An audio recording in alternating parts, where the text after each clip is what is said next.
Hi there, it's Tom the English Picker here. So, where have I been? Well, this is a story of love, loss, and dealing with cancer. First of all, I'd like to explain that this video isn't about reselling, so if that's not your thing, then probably best not to continue. But I just wanted to thank all of you who've stuck around and still remain subscribed after all this time. Just to be clear, I've not done this video for any kind of sympathy.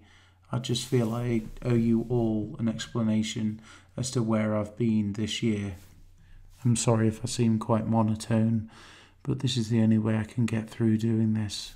I will try and keep this brief, but I do feel I need to go into some details to give you a better understanding of the journey on which I've walked this year. The first thing that happened was in January of this year, and my 92-year-old grandmother, who I love dearly, sadly passed away in hospital in her sleep. I was of course devastated by this because I was extremely close to my gran, and she always encouraged me to go and live out my dreams. She would always be interested in the items that I picked up and often cooed over bits of jewellery that I found, and in fact some of them she ended up keeping herself. It was to be expected really, and 92 is a very good age, but I did find it quite difficult because my parents live in France, so I was the one who had to deal with a lot of it, including visiting her alive in hospital but unconscious, and then coming back to see her the day after she'd passed. And then on to the next thing. As I previously mentioned, my parents live in France, and my mum had a rare form of skin cancer. This long road started about 4 years ago when they found the skin cancer initially, and since that time she went through a series of chemotherapy and later radiotherapy, which seemed to be working, and actually she did quite well from it, that she didn't lose her hair. She was very positive and the results seemed to be somewhat successful. However, the cancer had spread into her lymphatic system, so they weren't truly able to eradicate it fully. She had a very positive outlook, and actually for months at a time I actually forgot she was living every day with cancer. So cut to this year, my grand's funeral had gone by and they had come back for that, and then they returned home to France to enjoy the sunshine. So I decided to go over with my wife and enjoy a week there, which was really fun. It was boiling hot and we had a fun time, and my mum seemed in good spirits.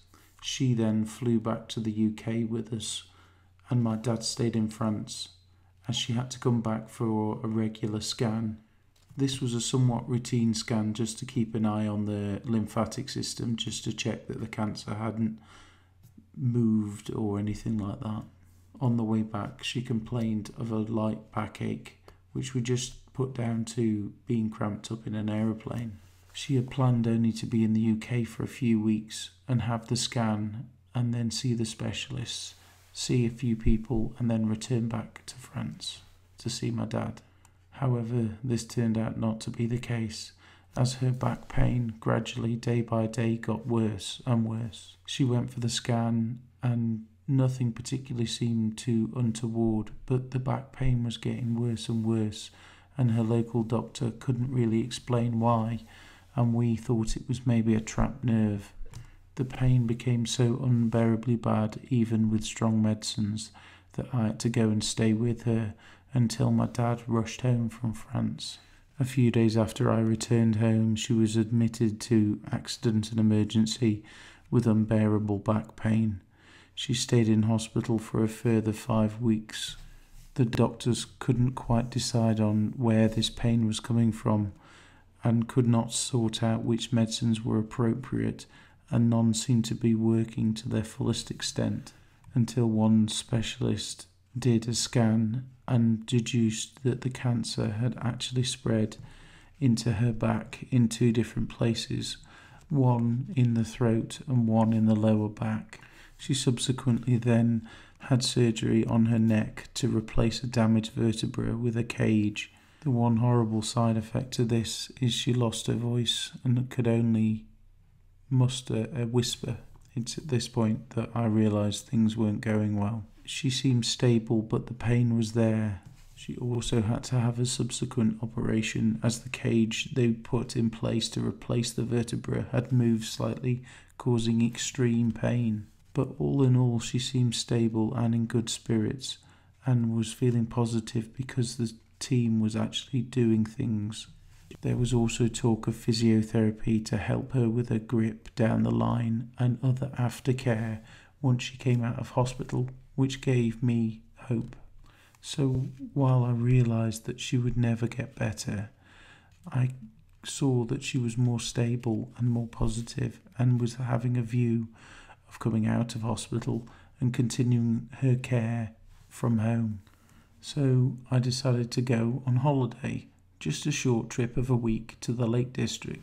So we celebrated her 65th birthday and off I went.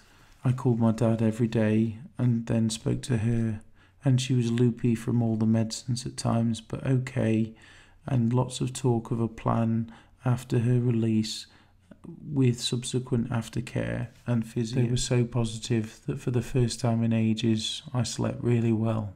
So because she was on an orthopaedic ward, the hospital actually needed the bed back. So what the plan was for pain management, she was temporarily, for possibly a week, going into a local cancer hospice as they were set up to deal with the pain management, and then she'd be released to go back home with my dad with a care team coming in. And also, although the thought of a hospice worried me greatly, her positive attitude and the attitude of the staff really convinced me that that was the proper way that things were to be done. After a brief stay of half a day at home, she then went on to the hospice. Meanwhile, I'm enjoying myself up in the Lake District. Then 2 days later, after she's been admitted to the hospice, I get a phone call from my dad, very cryptic, not saying much, just saying I needed to come back now, with no details or anything. So I race back, and of course I get stuck in all the traffic, and I'm just playing things around in my mind over and over again, expecting the worst. And because my dad didn't explain anything, I've no idea what's going on. I'm really worrying. So we get to my dad's. My dad's a very proud man, and I've not really seen him cry or show emotion ever. And when we arrived, he just broke down. He had his head in his hands and said that no one in the hospital had said anything to him, but the hospice had. My mum's cancer had spread to her stomach and lungs, and there was nothing they could do about it. I just couldn't believe it. With all that had been said about aftercare and physio, how could this be so? I didn't want to believe it. I couldn't believe it, but yet it was still so. It transpires that they had told her in the hospital, and she either kept it from us, maybe to protect us or something, or she was so out of it on the drugs that they gave her, it didn't sink in, or maybe she didn't want to believe it. So actually, they'd known for quite a while that this was so, because they were so focused on the back, which could have immediately killed her. They didn't mention the greater problem of the fact the cancer had spread. It still didn't seem real, but it seemed very real when I went to visit her the next day, and I went to visit her every single day. She was not in pain. She was comfortable. She was on a lot of drugs. The hospice were absolutely amazing, and I cannot thank them enough for how comfortable they made her and my dad. I just couldn't ask for any more. I am so grateful that I was able to spend that time with her.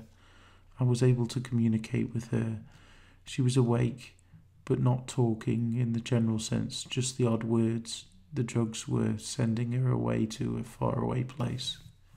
My wife, who's a medical professional, was such a great help. because she was able to explain to me the realities of what was going on and what was happening, which distressed me, of course, but gave me great comfort. I'm really grateful for that time I was able to spend with her, both with my family and also on my own.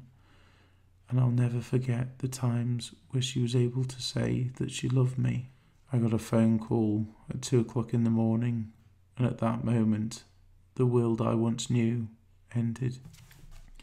A week after her 65th birthday, and after a 4-year hard battle with cancer, my mum passed away as the nurses came in to check on her. It's now several months later, and I'm not as sad, it's not as raw, but there's still a pain that numbs my soul. I was mainly angry. I had no one to blame. Why now? Why my mum? All these things rattled through my mind, and as well, being led to believe that she was coming out, she was going through physio, things were seeming stable, for then to it all fall to pieces. Just, I couldn't accept it. My mum was an amazing woman, because we found a folder which she'd planned out her entire funeral. She'd wrote her own eulogy. She'd got every single thing covered, the list of music, and she'd even wrote a letter to my dad saying goodbye. So brilliant, and it really helped us greatly. But the cheeky sod, there was also a worksheet and a to-do list for each of us to make sure we were keeping on track. That was my mum. She taught me how to be strong and never give up on my dreams. Now, about YouTube, I am so sorry to all of you for not putting anything out there about what was going on social media, YouTube, and also just the lack of content in general. But you can understand that my mind was not in any kind of place even before this to deal with YouTube videos or anything of the like. But I am deeply sorry for leaving you like this. I also want to thank all my YouTube friends, Facebook friends, people who were there for me at the time, just helping me pick up the pieces again. And I just want to thank you from the bottom of my heart. I'm sorry to have dragged you through this with me, but I really appreciate all that you've done. There is one positive in all of this, really, is that having the job that I've got, being a reseller, selling on eBay, selling on Amazon, producing silly YouTube videos where I grumble about people and idiots and whatnot, is that I could go and see her in hospital as much as I did. I could choose to go and see her and go when she needed me. Now, if I had a 9-to-5 job or a job when I was shift work or whatever, I couldn't do that. And I wouldn't be able to do that. So I'm really deeply thankful that I had the flexibility to go and see her when I did and be there at the end as well. That helped me, because I think I would feel a certain guilt and frustration more than I already do that I wasn't there, which, a lot of people do. So if you've made it this far, thank you, and sorry if I seem a bit somber, but it's the only way I could get through this video. So what now for the future? Well, I'm going to be looking out for my dad and my grandpa as they readjust to this new life and also mourn. But I have a renewed strength and plan on ranting, moaning and grumbling lots on here on YouTube for many, many years to come. And I will get some nice reselling content out there as well. So thank you all for who've stuck with me, still being subscribed. And yeah, thanks for watching. I hope you enjoyed some of the visuals in the background of this. I couldn't do a video, as you may understand.